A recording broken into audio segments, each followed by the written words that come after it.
Okay,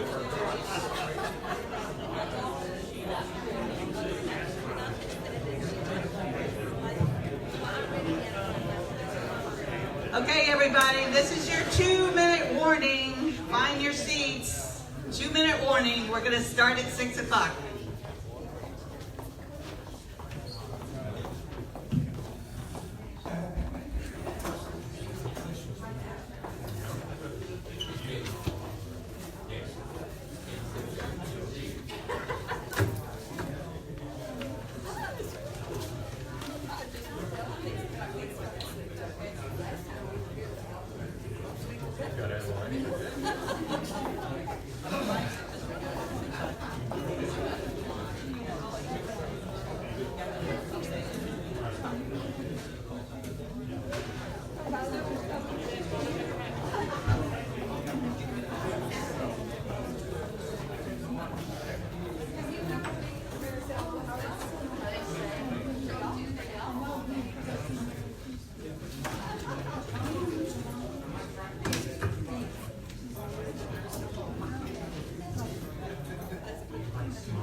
Okay, it's 6 o'clock and we're going to start. First of all, I want to welcome everybody and thank you for coming. I appreciate the fact that you have come here to listen and learn and educate yourself before it's time to vote. And speaking of voting, what you have in your chair is information on the early voting locations. Of course, there's going to be early voting at the courthouse throughout the entire early voting period, which starts next Tuesday on February the 20th and continues until March the 2nd. But in addition to early voting at the courthouse, there is going to be 5 satellite early voting locations, and they're on this card right here. Each location will be open just one day from 7 in the morning till 7 at night. But this little card tells you which day and what location those satellite early voting locations are going to be. If you wait until March the 6th to vote in the primary election, then the consolidated precinct information is on the back of the card. So I hope you take it with you. If you already know where and when you're going to vote, then maybe you can share it with a neighbor or friend, somebody who needs the information. So before we get started, I want to ask everybody to stand. We're going to do the pledge to the flags, starting with the American flag. I pledge allegiance to the flag of the United States of America and to the republic for which it stands, one nation, under God, indivisible, with liberty and justice for all. And now the Texas flag. Honor the Texas flag. I pledge allegiance to thee, Texas, one state, under God, one and indivisible. Thank you.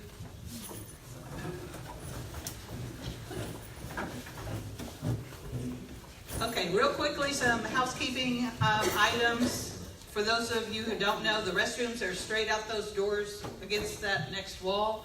We've got plenty of snacks, coffee, water, munchies, so feel free to help yourself.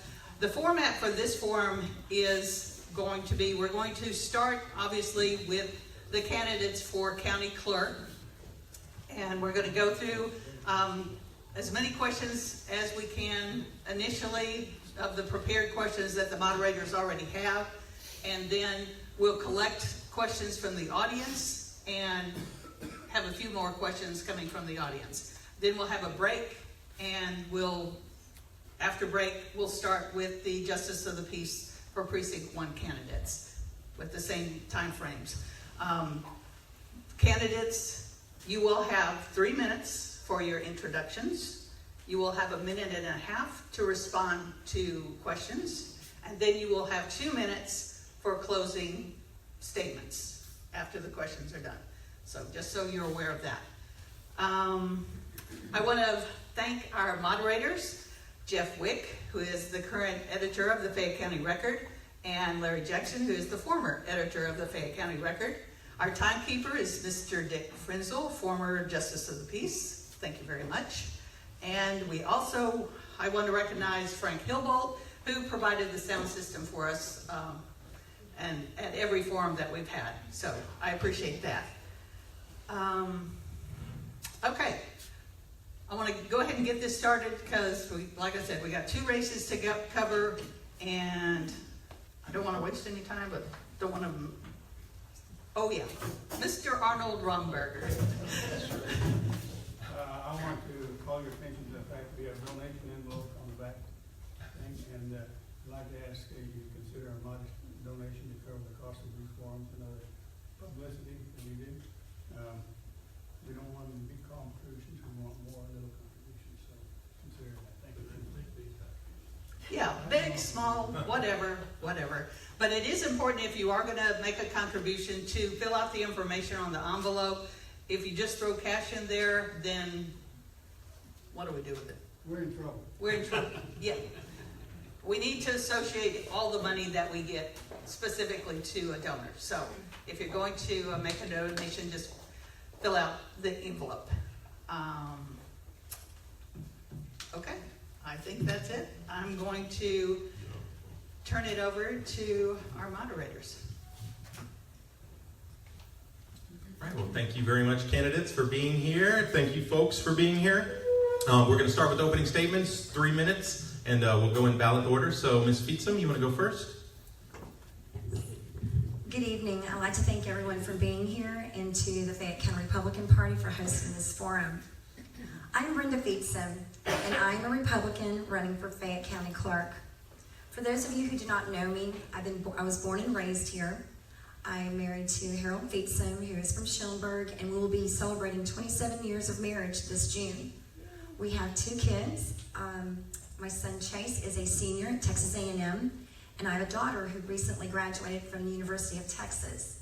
We are all members of the Holy Rosary Catholic Church at Hosting. And I just want to say that I've been very active in the community for over 20 years. I am currently the president of the Grange Lions Club, which is part of the 4-year program. I am the vice regent of the Hosting Catholic Daughters, and I am the treasurer of the Hosting Society, KJT Society. I'm also a member of other organizations such as the Fayette County Republican Women, where I am a past secretary. I am a member of the Tri-County Ag Moms, and also the Christian Mothers Group. I was also very active in helping the community during the Hardy disaster. Currently, I am working part-time doing consulting work for a local emerging company where I do their bookkeeping and accounting. I also do their IRS reporting, payroll management, and prepare financial reports for the CFO. I also work at a local radio station and prepare the national, state, and local programming logs on a daily basis. Prior to that, I was in banking for nearly 17 years, and I was an assistant vice president and supervisor. I am seeking the position of Fayette County Clerk because I am confident that I have the skills, knowledge, and enthusiasm to do the job and to do it with a professional and friendly attitude. Thank you. Thank you. Ms. Blaha, your opening statement. Yes, and thank you all for being here as well. I was born in LaGrange 56 years ago, and my parents were Lawrence and Ida Dean Blaha. I always said I had the best of both worlds because I had the city life and the country life. Because as a child, my family always made their way to LaGrange on the weekends, and we spent summers and holidays and spring breaks with our grandparents. Grandparents that were also residents of Fayette County for many generations and for many years. This gave me the opportunity to meet many people that I know today in Fayette County and in LaGrange, and blessed to call them friends today. I hold a Bachelor of Science degree in education from the University of Houston, and one of my greatest accomplishments was when I wrote an article that was the LaGrange Chicken Ranch Revisited. It would win me an award that was presented to me by the late Marvin Zindler and Dom DeLuise, the actor Dom DeLuise, who portrayed Marvin in the movie, as you all know. And I'm happy to say that I sold over 600 copies of the publication.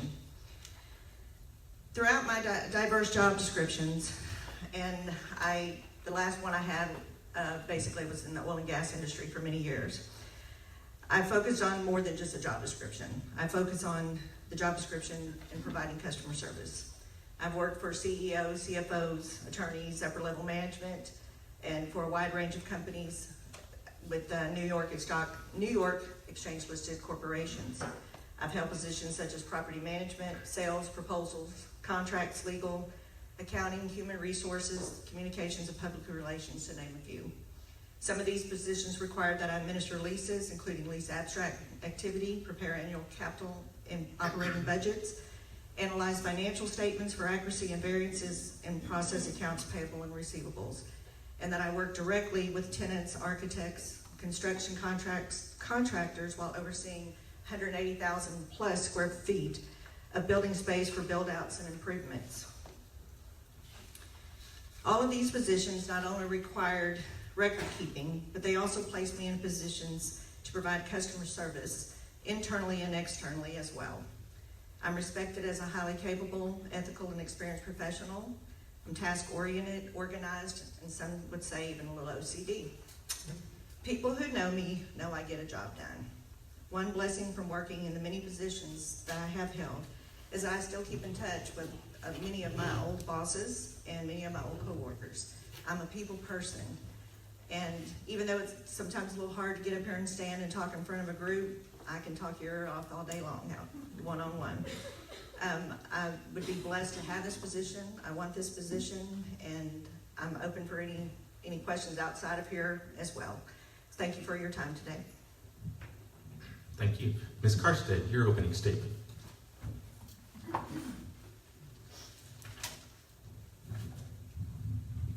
Good evening. Is it on? I am probably a lot like a lot of hometown, small town kids that after graduating from high school, I couldn't get out of here fast enough. And then after graduating from college, I couldn't get back here fast enough. So I married a local man and started having a family here. And I had a few jobs, but I was looking for more of a career. In '99, I applied with the County Clerk's office after running title for 5 years with local title companies. I could read documents, and I knew how to index those documents. So it was kind of a natural step to be asked to come to the clerk's office. The county also had this other thing called retirement that I was interested in as well.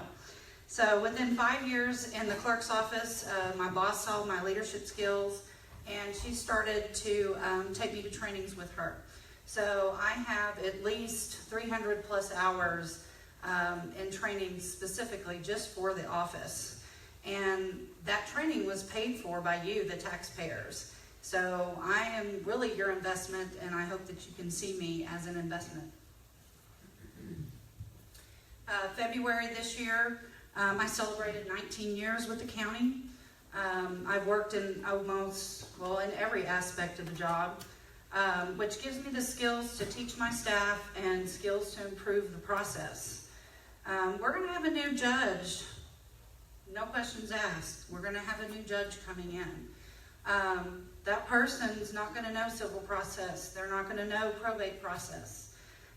They're not going to know the laws that go along with all that. They're going to have help.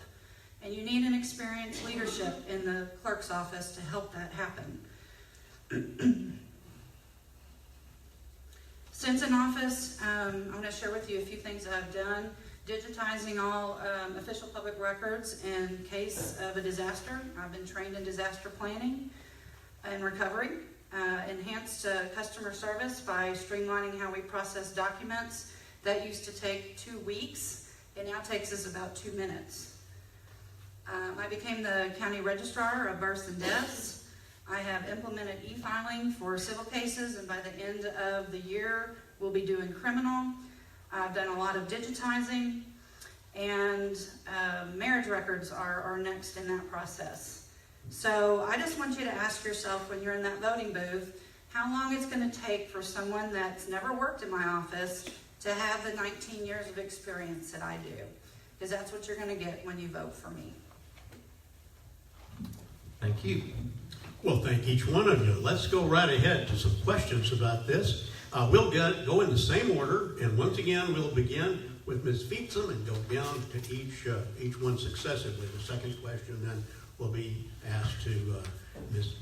Blaha. So the very first, to start off with, what I'd like to ask you is, what do you see as the most important function of the county clerk, and why do you think it's the most important? Let's look at the job specifically. What do you see as the most important function of the county clerk, and why? The most important function of the county clerk's position is, I would say, the record management position. It's knowing, the preservation, all that with the records and everything, but also in this management position is providing good customer service. That's it. Thank you. All right. Ms. Blaha, what do you see as the most important function of the county clerk, and why do you think so? Well, and a brief answer to the county clerk's position is they're responsible for filing of the vital records with the Department of State Health and Health Services. And as Julie mentioned several times, it's the preservation of these documents. The documents that include the birth and death and marriage, annulments, divorce, power of attorneys, record of assumed business names, the veterans' discharges, deeds, mortgages, maps, liens, judgments, foreclosures, and many other miscellaneous records. So basically, keeping all the records and setting them up where you have access to them when you come into the office. If you also want to have access to applications for, say, if you're getting married, to have the website updated and to be able to access these forms. So there's different things that I would do to implement things such as the website, but basically preservation of the records and just keeping all of these that I just mentioned where anyone can view them and see them when they come into the office. Okay, thank you. Ms. Karstedt, what do you see as the most important function of this job? Preservation. By law, preservation is my number one priority. Preservation covers a lot of different things. From the time the document can come in, that it's indexed correctly. If it's misspelled, you're not going to find it. With computers nowadays, if something's misspelled, you're not going to pick it up. You have to be able to read those documents, know who the grantor, the grantee is, know who the trustees are for a bank, and who is holding the notes, and whose names are going to be run in those records, and how you are going to be able to find it. Preservation also means is what happens afterwards. I've had some issues with some of the title companies trying to get them to improve on exhibits that they're using. They may, file exhibits with documents from a year ago, and they're now refiling them. And they say, well, I don't have a better exhibit. This is what we filed a year ago. Well, you get what you pay for. You've got to put that effort into making a clear document so that it can be used in the future over and over. And then just digitizing, like I have been doing as often as I possibly can. All right, thank you. And this question goes to Ms. Blaha first. What plans do you have to make the county clerk's office more efficient and productive? I'll read that again. What plans do you have to make the county clerk's office more efficient and productive? Well, as I kind of just briefly mentioned, and I'm not going to know everything that's going on in the county clerk's office. Obviously, I'm not in that office right now. But one thing I can say in doing research on the position is that, and I've mentioned this before, the website. The website should be able to, you should be able to go to the website and access forms again, such as your marriage license applications, where you don't have to come into the office. Where you can have a PDF or a hyperlink that will take you to a PDF that you can complete online. And then once you complete it, obviously you have to come into the clerk's office to file it. So that's one of the things that, several things about that, from the minutes, organization of the minutes by year, by month, foreclosure, information on the foreclosures. So you're not scrolling through a lot of different things. You can find it a lot simpler. Fees, the list of the fees that you pay for each of these documents that you're going to file.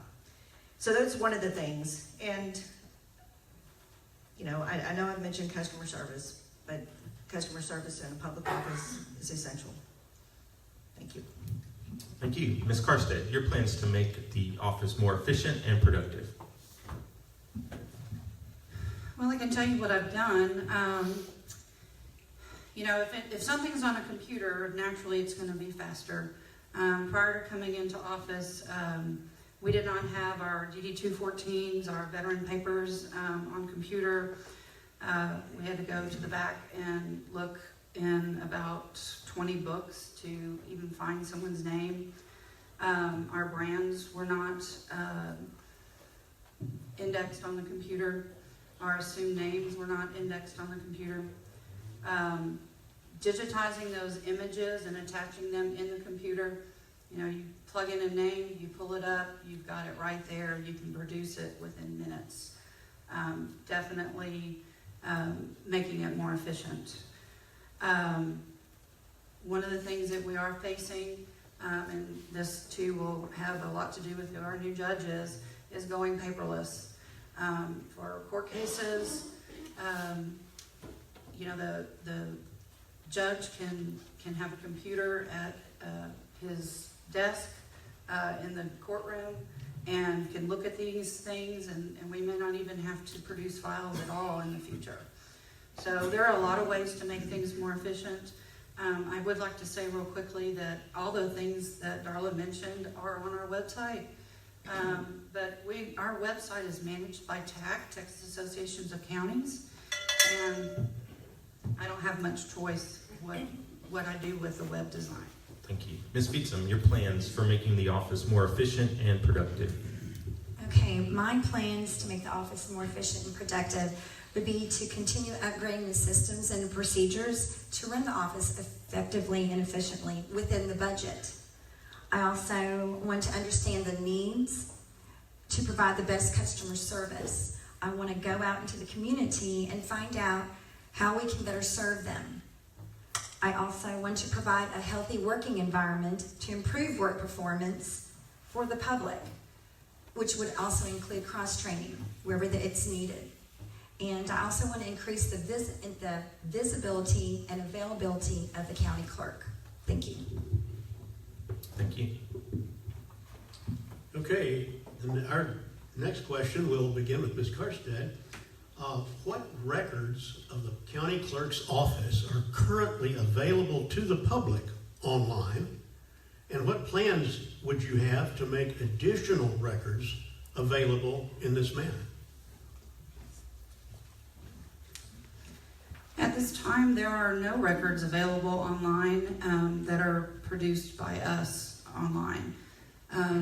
Whenever I upgraded our system 8 years ago when I took office, it was in my contract to do so. We had from 1986 forward, I believe, on official public records that were indexed and scanned.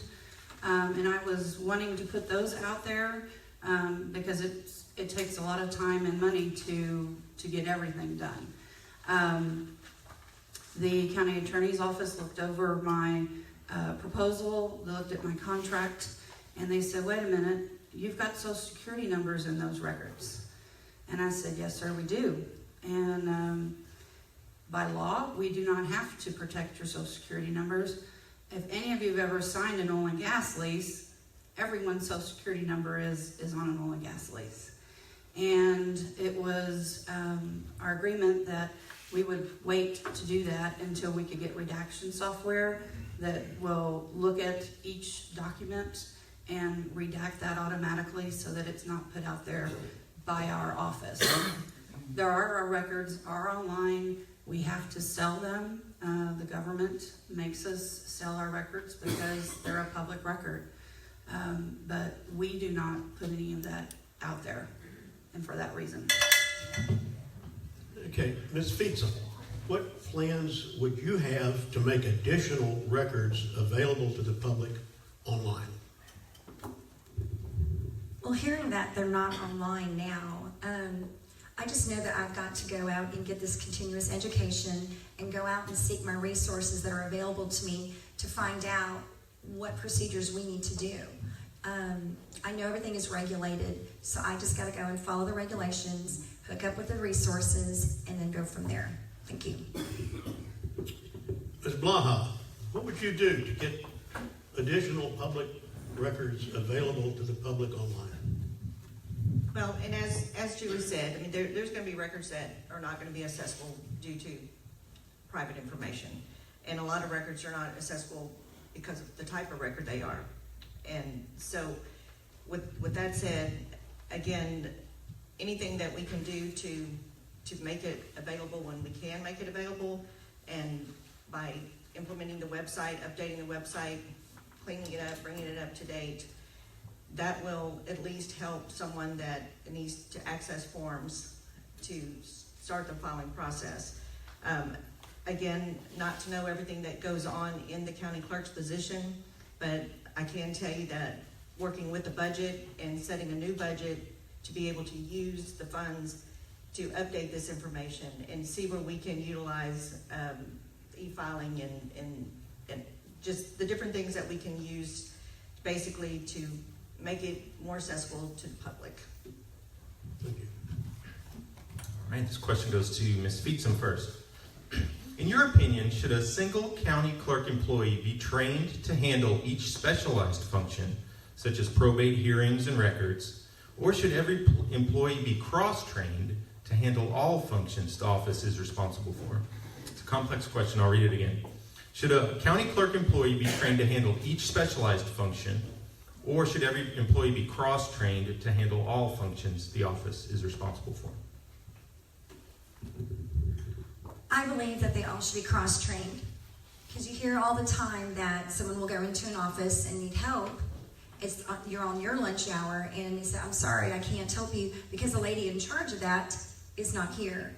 So I definitely feel that people should, that the clerk should be cross-trained. It's good to have, specialized ones. Everybody has their own job. But cross-training, at least you won't send that person home with no answers. Thank you. Thank you. Ms. Blaha. Well, and there are going to be times that the county clerk's not going to be in the office when they're going to conferences and trainings, the required hours that are needed for your continuing education. So cross-training employees would be a benefit to not only the office but also to them, which would help them to maybe become the county clerk one day. But in regards to, I know, and I'm not quite sure if there is a deputy, a chief deputy that goes along with Julie each day, or if she has one, not each day, but when she goes to the commissioner's court, or if she takes someone different every time.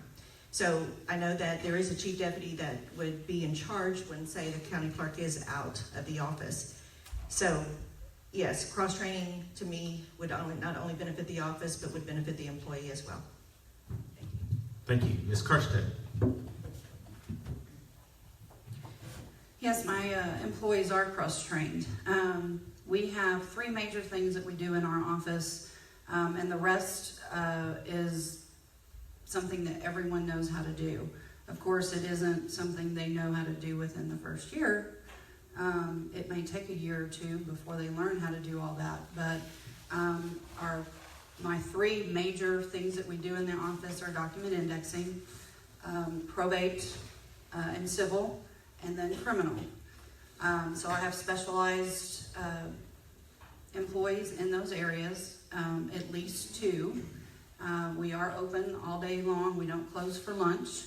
So if you're off, or you're wanting to take off, you always check with that other person that does just your specific training. I don't allow them to be off at the same time unless they're at a training together.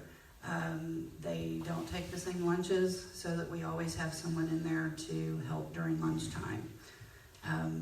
But cross-training is a must. One person can't be there all day long, and of course then I've got the knowledge too, so if I'm there as well, I can help out with that.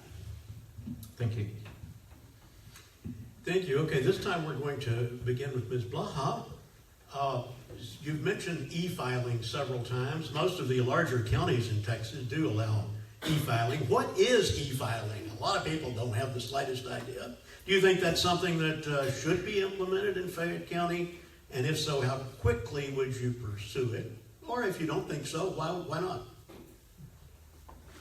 Well, and I believe that a lot of the documents already are under e-filing.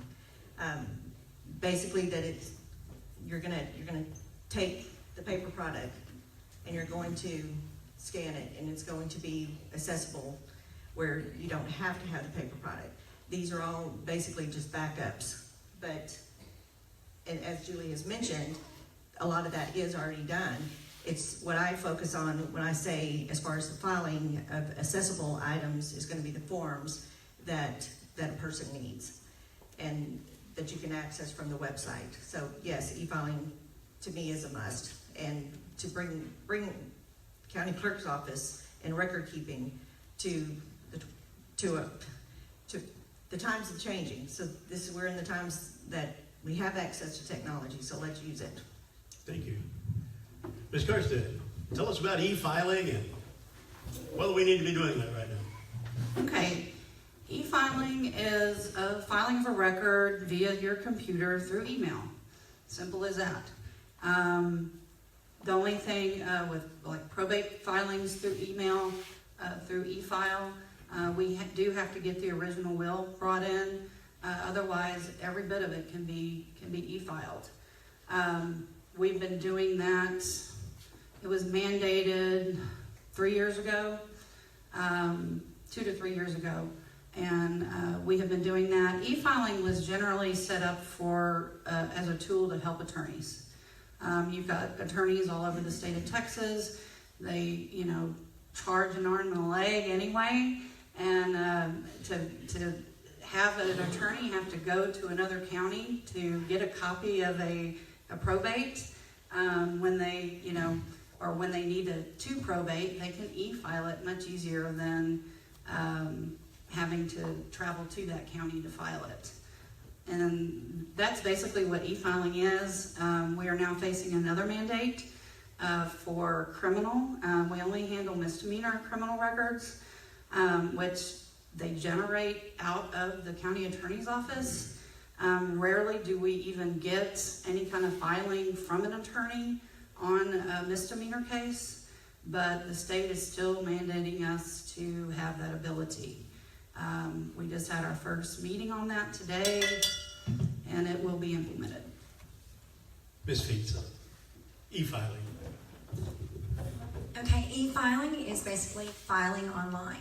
And as we've heard, there's mandates that we have to follow, so that's what we need to do. And we also need to make sure that we're up to par, and then if there's anything that's, has to go through budget, we have to make sure that, we have the budget for it. But if it's mandated, we really don't have a choice.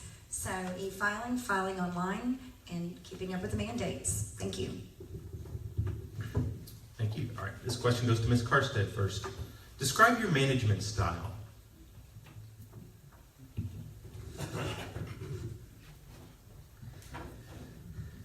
Well, my management style has kind of changed.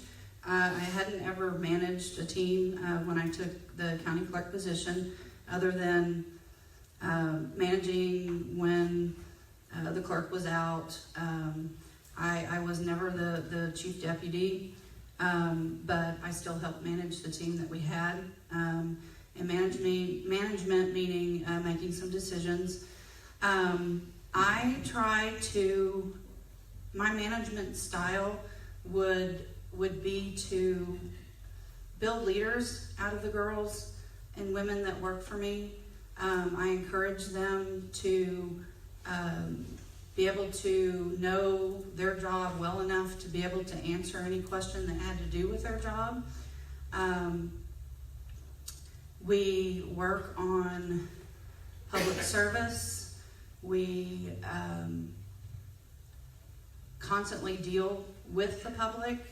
And as a manager, we don't have a whole lot of time to work on that because we are open all the time. So it's really done on a daily basis. Whenever we need, when I see a problem that may be occurring, or if, but as far as pump up management courses or something, we don't have time. Thank you. Ms. Fietsam, describe your management style. Management style. I actually had some training and I've had experience in this over the last few years, but my management style is teaching by example. I am fair. I treat everyone with respect. I adapt to change, in which I expect the ladies, the staff to do as well. I'm a good listener. And I think that's really important being a manager. To understand your staff is by being a good listener. I like to keep things simple. We don't need to complicate things to get to an answer. So, I feel like that's a good point that I feel like I do. Delegating, I'm a motivator. And I understand the importance of feeling appreciated and valued. Thank you. Thank you. Ms. Blaha, describe your management style. As I've mentioned before, the first thing that I would want my staff to know is that I have an open door policy. If they have an issue with me, I want to know about it. I don't want to talk amongst the other employees. Come to me directly. And the same as if I have a problem with an employee, I will call them in. I will not ever call anyone out in front of customers or another employee. One of the things that brought to my attention is when I mentioned customer service.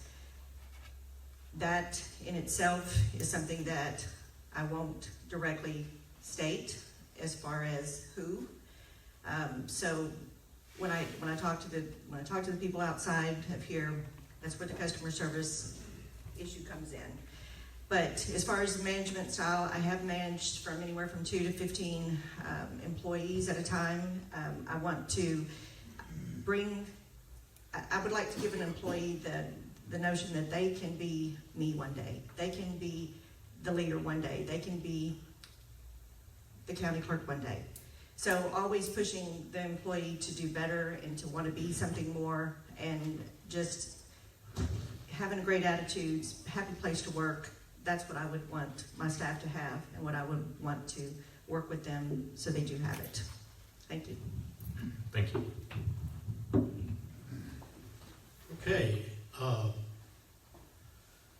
we're going to begin with Ms. Fietsam, I believe, on this one. In Texas, the county clerk, or designated representative, is required to attend all sessions of the county commissioner's court and record all proceedings. How familiar are you with the commissioner's court, and how many meetings of the commissioner's court have you attended?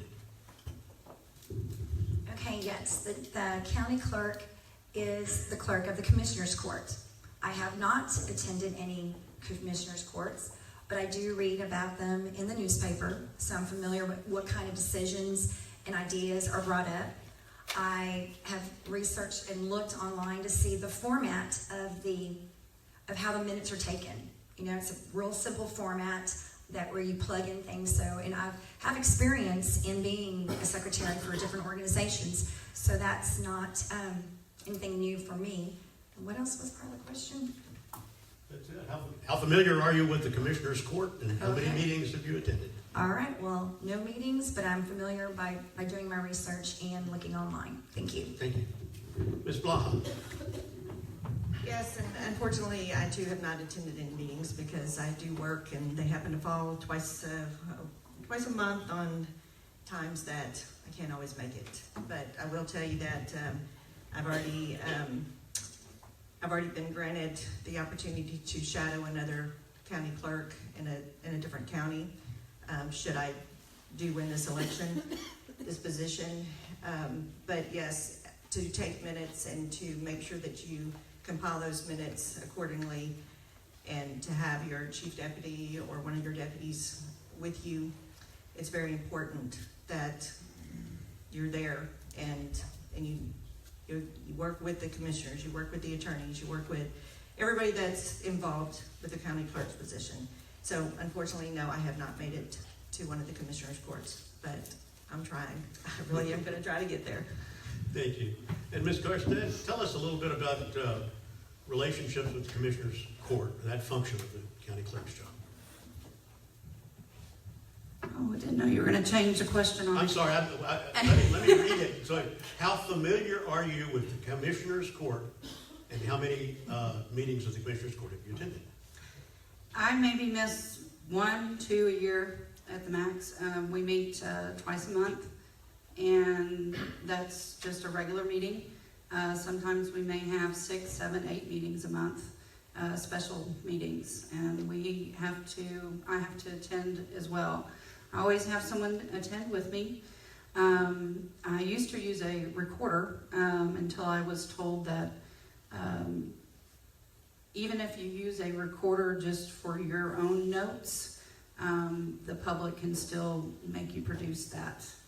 So we no longer do that. That's why I have someone with me so that we can compare notes. I'm very familiar with Commissioner Court meeting minutes. I used to index them before I was clerk. So when I became county clerk, I changed that process. We use a Laserfish program. All we have to do is scan it in. It's got optical recognition. Any kind of word you put in it, it's going to pick up. Whereas before, when I indexed minutes, you had a tablet, and if anyone's ever looked in Commissioner's Court minutes, it's very hard to do.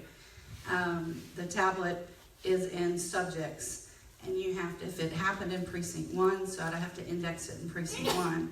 If it was to do with a road, then I had to put it under road and bridge. And you had to think multiple things to how to index it. Thank you. Thank you. Okay, this goes to Ms. Blaha first. Specifically, how can your past work experience and training be applied to the county clerk position? Specifically, how can your past work experience and training be applied to the county clerk position? Well, as I mentioned before, in many positions that I've had, that everything involves record keeping. And I know this is going to be on a different level than what I've done in the past, but the preservation of all records, whether it's when you're working in the oil and gas industry, you're working in property management, working with tenants and their leases, everything is important to someone. And so specifically those kind of things, I've done it, and contracts and working with attorneys. The other thing is the customer service. I've been in customer service internally and externally from all of the positions that I've had. So specific for that is just going to be that, working for customer service and the preservation of all the records. All right, thank you. Ms. Karstedt, we're going to tweak that question since you are the county clerk. Specifically, how has the training you've received been applied to your job as county clerk? So my training while in office, or Yes. but while working there, I have to have 20 hours of continuing education every year. I usually get 40 to 50 hours by attending different conferences. I bring that stuff back to my office. Most of it is law. Lately, that's usually what we cover. And we have to implement anything that I come home from conference with. I worked for Clear Title Company and Box Title Company as part of my experience prior to coming to the clerk's office, and that I use almost on a daily basis. Like I said, we get our jobs covered, and a lot of times we don't have a lot of time to go help customers trace down their genealogy or trace down the history of their property. It takes too much time, and I'm the one they come to because I've got the experience and I can just do it a lot quicker. I also wanted to mention public service because I worked at Walmart Pharmacy when I was in college, and Pam, who's here today, is one of my employees, and she taught me customer service. Thank you. Ms. Fietsam, specifically, how can your past work experience and training be applied to the county clerk position? Okay, my past work experience and training. In the workforce, every job I've had, I've worked hard and I've worked myself up. Wherever I started, whether I started in a management position or at a different level, I've always worked hard, worked myself up. I'm a fast learner, and the different types of offices that I worked in, I've had different situations, and so this would just be another situation to work hard and work up into. I have training and experience in supervising and team building, which is also important for this position because it is a position that it's a public office. So being trained in supervising and team building is very important. I do have experience in scanning and indexing important documents. So I do understand how important it is that everything's spelled correctly and easily found in order to help the customer. And also my experiences are in leadership. So I've made a lot of connections, and I know a lot of people, and I know just how to work well with others. Thank you. Thank you. Okay, this is going to be the last question in our first round of questioning, and I believe that Ms. Karstedt, you will begin on this one. There are many fees, fines, and other charges where money is collected by the county clerk's office. How do you or will you handle this money, and what training is provided to a county clerk regarding registry funds?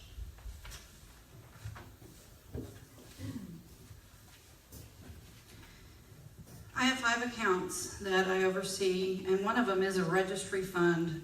It's funny that you call it that.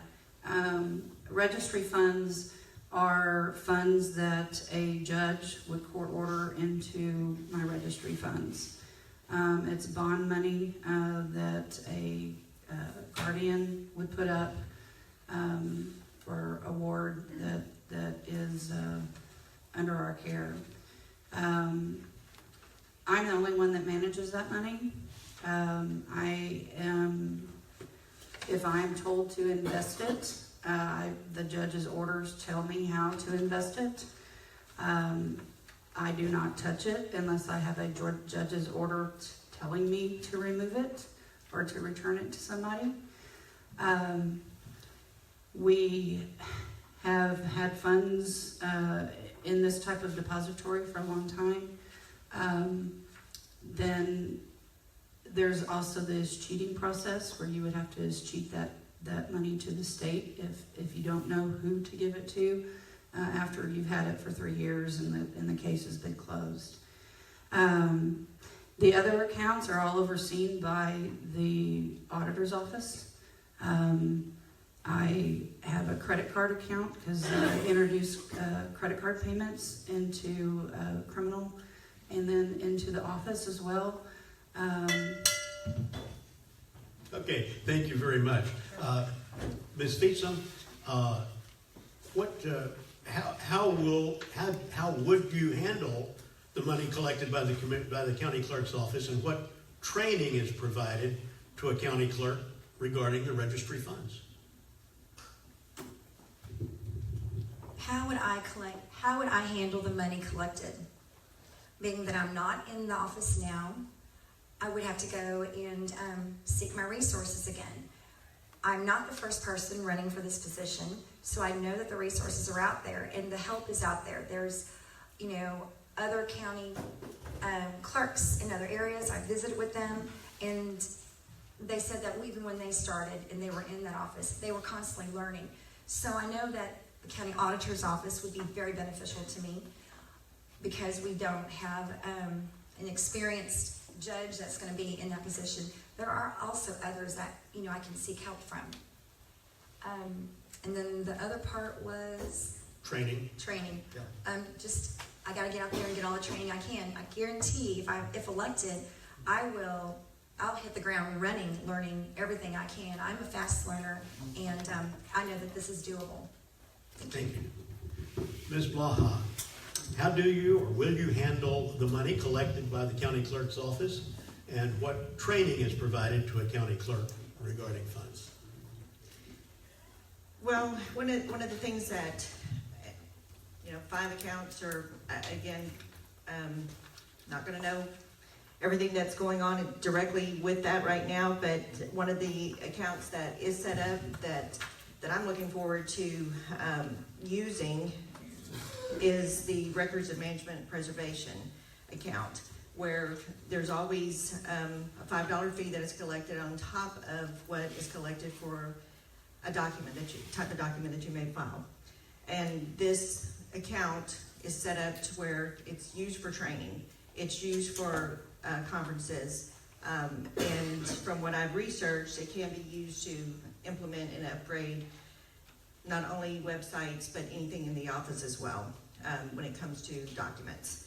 So one of the other things is, as Julie mentioned, in regards to there are accounts set up for, say, if you have, unfortunately, a mentally ill person in an institution, that is set up where the account is set up that's only used for that child, or in some cases an adult that's somewhat like a child. So those are different accounts that I am aware of and that I do know of, but I will work with the auditors and I will work with the judges, I will work with the commissioners, and everything that we do to keep things in the budget and to keep the accounts maintained. Thank you. Okay, we had little slips of paper in case anybody had wanted to come up with questions for the candidates that we haven't already addressed. Has anybody filled out any of those slips of paper? Are there any questions that we can pick up from the audience? Just one? I have a list. Okay. Show of hands if okay.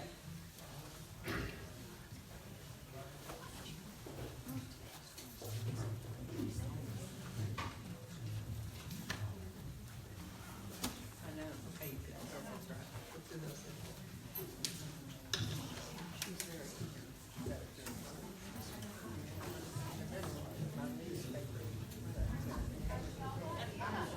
Okay. We're going to let the moderators take just a couple of minutes to go through your questions and make sure there's no duplicates. Pick out the ones. So if you want to come up here and grab another cup of coffee or another cookie or sandwich, whatever. Take just a couple of minutes.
we're gonna get back to the questions in just 1 minute.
Okay, Jeff says I get to start this time.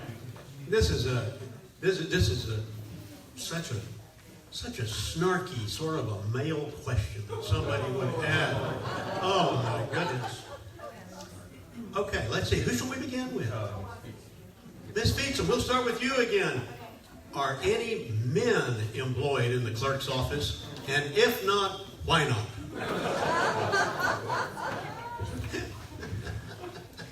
I am not aware of any men in this office. I don't know why there's not any men. Maybe there needs to be men. But, why did someone have to ask that? I mean, maybe there's got to be a reason why they're not. Speechless. We did well on that one. Okay. I don't know who asked it, but it's great. Well, maybe they're afraid to work with a bunch of women. Thank you. Good enough. Darla, would you like to try that one? Well, no, they're all women that work there now. But there's no reason a man couldn't come in and work there if he had experience and there was a position open, and I'm not a person that wouldn't say I wouldn't interview a man. So, yeah, we could have one in there if the need arose for it. So. Okay. Ms. Karstedt. I did call one for an interview once. He didn't show up. Typical male. He was from Austin, so I don't know. Clerk's offices, clerks joke about that all the time together. There are some that have been hired. It is difficult working with a bunch of women, and it is what it is. Just like with anything in life, you're not going to always like everything about everybody, and that's what I try to teach my girls. And probably a male wouldn't work for what we get paid. So I would think that might be part of the reason why there's not too many men. Okay, very good. Thank you all for. Thank you.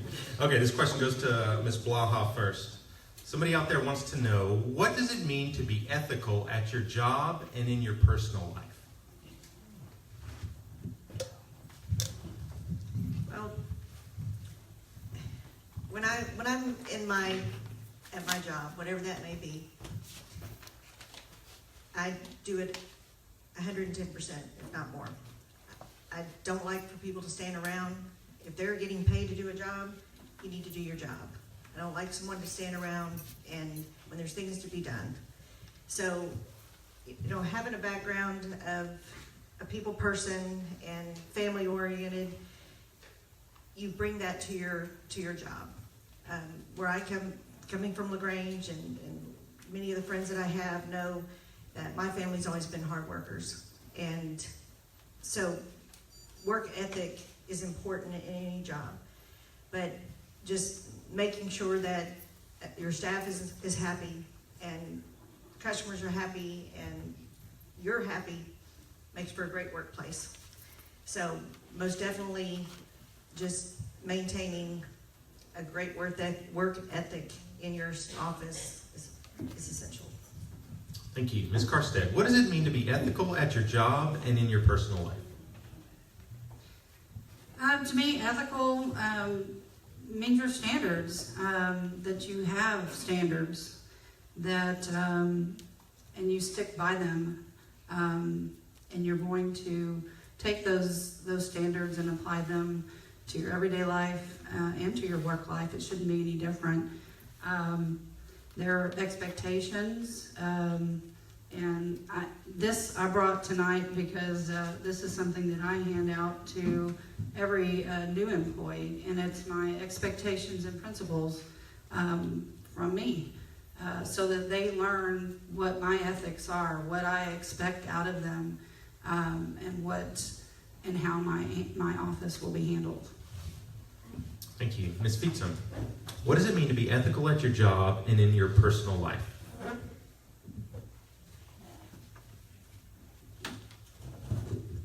Well, ethical to me means having morals, and being ethical in the job would be just being fair, treating people with respect, and not making people feel uncomfortable.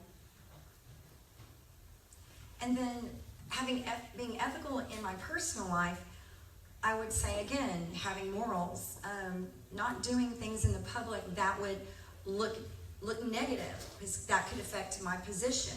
So in my personal life, I would just make sure that I'm, always on good behavior, and that I wouldn't do anything that could hurt my position at my job and not get the respect from my employees and just from the public. Thank you. Thank you. Okay, I believe this time we'll begin with Ms. Karstedt. It's been brought up several times here about how it's rather difficult to work with all the women in the office. How do you, or how would you, handle the conflicts between them when they arise? Good question. I have experience in that. We have a rule in our office that the employees have set themselves. If there's a personal conflict going on, which, happens a lot, you call the other person out, and you take them out of the situation. Outside, we have the park next door. We have a back door and a back alley. I don't recommend that, but we usually we'll call the person out. That's the policy. It's a policy they set, is to talk one-on-one and try to work that problem out between the two of them first. It's not good when your boss has to get involved, because then there are questions, and it's very hard to handle situations like that as a boss. I too have had an open door policy. They can come and talk to me at any time, but if they come to me with a complaint, the first thing I ask is, well, have you talked to the other person about it? Thank you. Ms. Fietsam.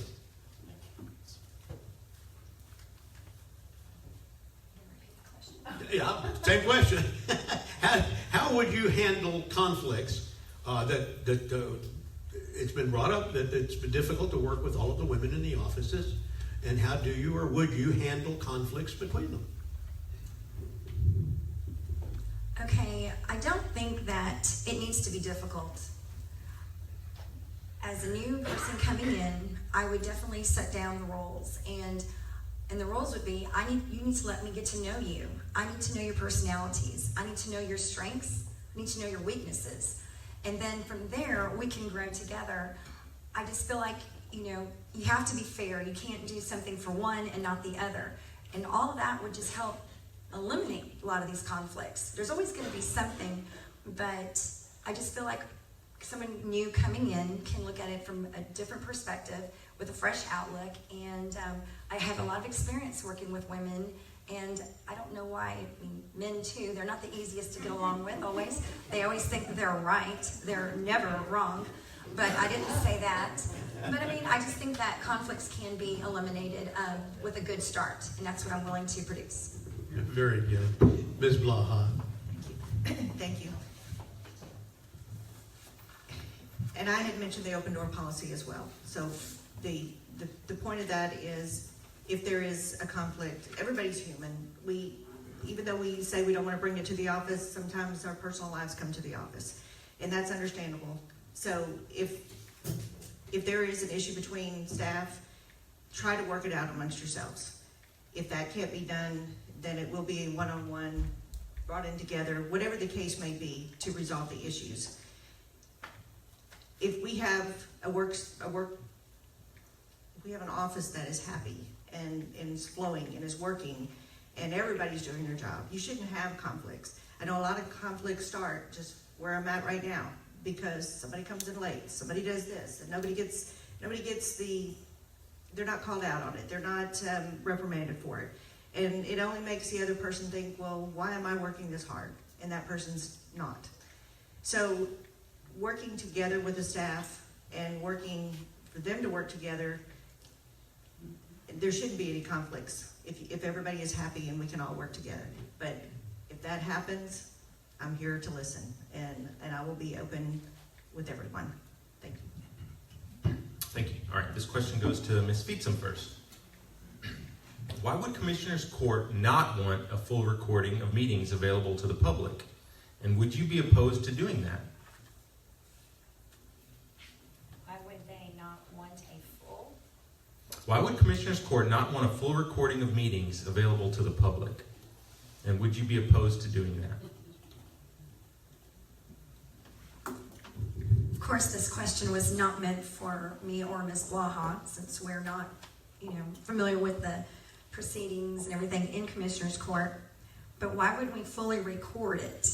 If we're not fully recording it, obviously that's okay, and I'm not one to come and make changes. So if that's how they're doing it, I'm going to continue doing it that way, and I don't think I should voice an opinion so early in the game. Thank you. Thank you. Ms. Blaha. Well, obviously, and I would think kind of like within some of the meetings, and I've even heard with some of the forums, things can kind of get heated. So if there is a situation that there's disagreements or things that are spoken of that maybe the public doesn't need to hear, but when you laugh, but I'm just saying in regards to, if we're sticking to what the issues are at hand, that's what needs to be recorded. There are going to be times when people say things that the public doesn't need to hear, and not intentionally. It's just again, if somebody is not happy with the next person, it's kind of like, I'm sure the guys don't all get along on what they're talking about sometimes and how they want to handle situations. So just doing what is right, doing what is the law, and keeping the minutes the way they're supposed to be, it should work just fine the way it is. If there's changes that need to be made, I'm willing to make changes. So anything to better the county clerk's position and the commissioner's positions, anything to work with them, anything to help them. Thank you. Ms. Karstedt. Well, the only reason I can come up with that they wouldn't want that is because of open records requests. I handle probably 15 to 20 open records requests every month. It's more and more and more of a problem. People know that they can have access to whatever you have. And you take a recording of something, then, before you know it, everybody knows about it. And, the newspaper's there. 2 newspapers are usually at every commissioner's court meeting. So, someone's got it on tape. I just don't know why they don't want it to be me. It was my tool that I wanted to use. And it is really my decision. But as a county employee, even though I'm elected, I still work with everyone, and we all try to get along and do what's best. Thank you. Okay. One more question, last one. My goodness, we're running out of time. Okay. This one begins with Ms. Blaha. Is any certification required to be the county clerk? And how much must the county invest in training for a new clerk?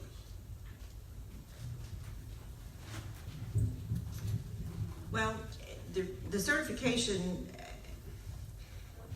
as far as I'm aware, there's no certification other than that you are required to continue your education through the County and District Clerks Association. And that's continuing education at conferences so you know what the laws are, anything that's implemented. As Julie mentioned before, when the same-sex marriage came into play, which happened in 2016. Those are things that you would need to know about. So it's about learning the position. Obviously, working in the position will help one more than the other. And just to continue what we're doing and to implement the new laws that come into play.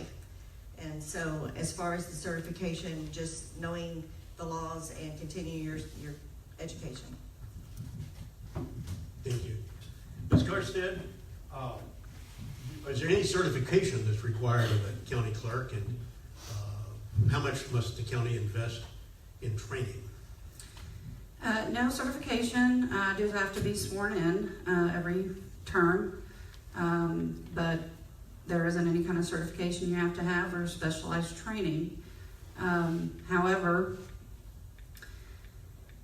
it's been said, that these ladies aren't the first ones to ever run for a position that they didn't work in. But you can look back over the years. And I want to say, I looked the other day, I think it was in the 40s, Mr. Cabina started. Don't quote me on that. And that went to Mrs. Protka, that went to Carolyn Roberts, that went to me. And I only had 11 years.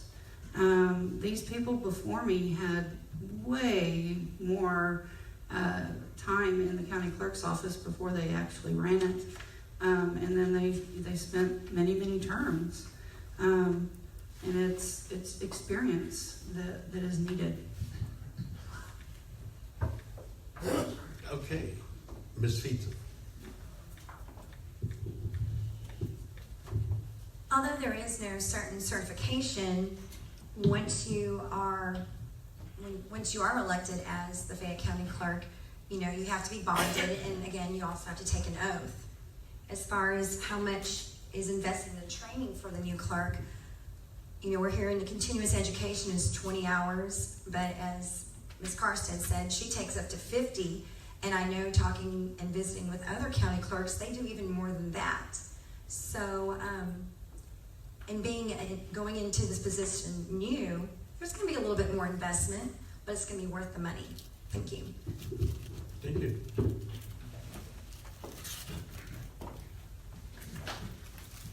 Okay, thank you, candidates. I appreciate y'all coming. What? Closing statements? Oh, yeah. Y'all each have 2 minutes for closing statements, and we'll start with Ms. Blaha. Well, as I've mentioned, I'm a people person, so that makes I love to meet people. And many of you probably know me or see me at the church picnics and various functions around the county.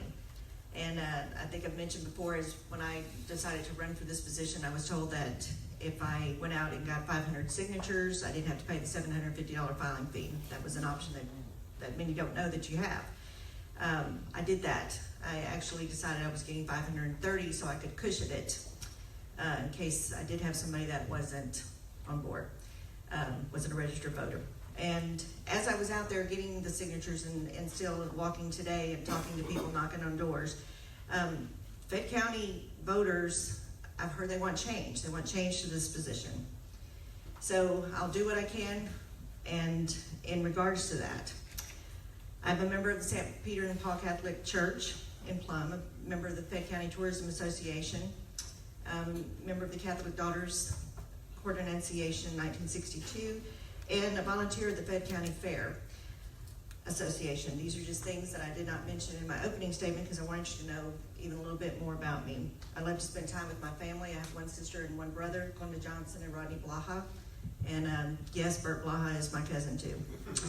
I started working early at the age of 16, and I firmly believe one doesn't have to have all the knowledge of a position, that you can learn the job. And to do that, you can better yourself and make great employees. Attitude, greeting customers, essential. I will provide quality customer service. I will be there in the office. You'll have access to me. Under my leadership and coupled with the deputies at this position, we will strive to improve work performance for you, the public. And I will continue to upgrade the clerk's office. If you haven't made your decision after three forums, I'd appreciate your vote. That's all I can ask of you. And thank you for being here again. Thank you. Ms. Karstedt. Next time you're in another county, go by the county clerk's office and ask that clerk if this should be an elected position. Many will side with me in saying that it shouldn't. It's not a stepping stone job to bigger and better things, nor is a popularity contest or a personality contest.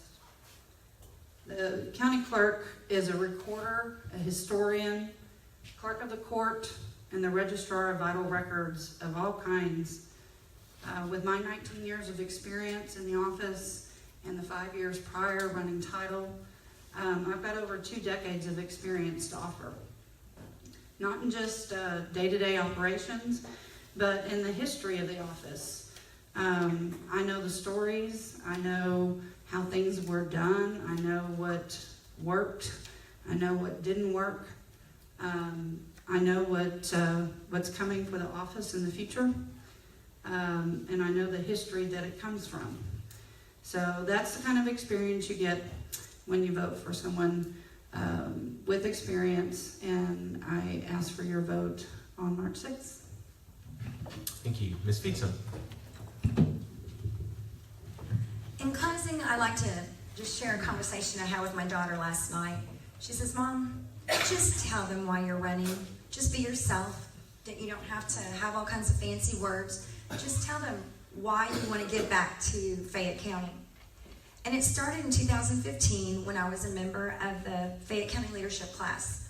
We had a Fayette County Day at the courthouse, and different officials came in, and that is when I realized that I wanted to be a public servant.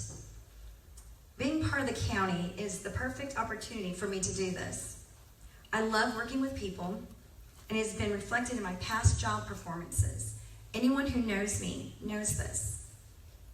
I truly want to give back to the community and to the people who have made me into the leader that I am today.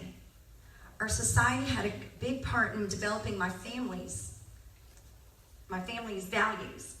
The leaders in our county, the school systems, the teachers, the parents of my children's friends, all of this has made them into the responsible kids that they are today. They are law-abiding, and they know how to respect each other and others. Because of this, I have a strong desire to give back. I am sincere in my quest for this position. There is a reason for it to be an elected 4-year term. We don't know what it is, obviously, but there is a reason for it. It's been working, and I appreciate this opportunity. I am confident that if elected, I will continue to be a servant to the people. I promise to provide professional customer service to everyone and with a smile. My door will be open, and I will be available. I'm so proud to be a part of Fayette County, and I appreciate your consideration and your vote in the Republican primary. Thank you. Thank you. Okay, now I can thank and dismiss the candidates. Thank you very much. Thank you all for being here. Let's have a big hand for all of them.